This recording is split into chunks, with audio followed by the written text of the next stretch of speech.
भावनात्मक और हल्की रहस्य भरी कहानी जिसका नाम है रमेश की चालाकी।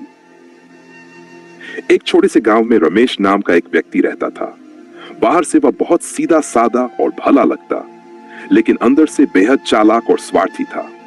वह अक्सर लोगों की मदद करने का दिखावा करता, पर बदले में कुछ न कुछ ले लेता। उसकी यही आदत एक दिन उस पर भारी पड़ गई।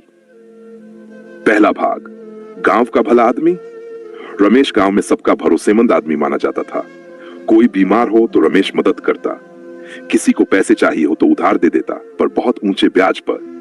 किसी की गाय खो जाए तो ढूंढने जाता, पर लौटाकर बदले में गाय का दूध महीने भर तक मांगता। गांव वाले सोचते रमेश कितना अच्छा है, लेकिन एक बुजुर्ग बाबा शिवना कहते, बेटा रमेश की अच्छाई दिखावे की है, एक दिन उसकी करनी उसे जरूर घेरेगी।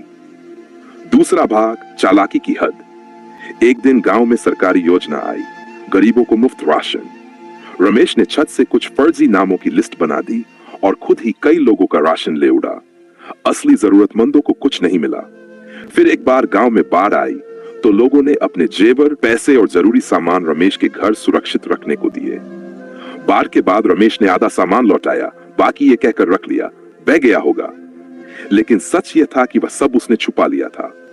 तीसरा भाग, एक रहस्यमय वृद्ध। एक दिन गांव में एक अजनबी बूढ़ा आदमी आया, एक लकड़ी की छड़ी, सफेद दाढ़ी और सीधी नजरें।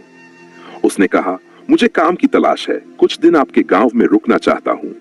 रमेश ने कहा, आ जाए बाबा, आप मेरे घर ही रुकिए।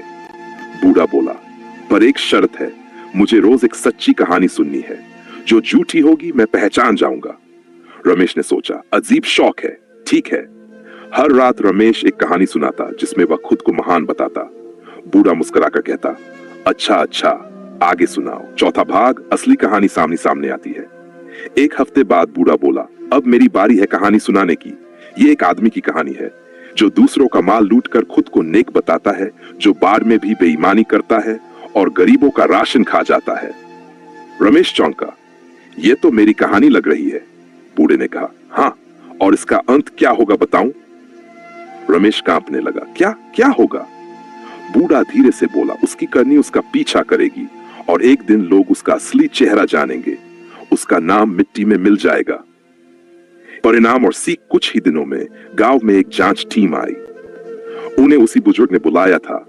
असल में वह कोई साधारण आदमी नहीं था, बल्कि सरकारी जासूस था जो ग्रामीण घोटालों की जांच करता था। रमेश की फर्जी राशन लिस्ट, जेवर चोरी और सबूतों के साथ उसकी पोल खुल गई। गांव वालों ने उसे घर से निकाल दिया। अब वह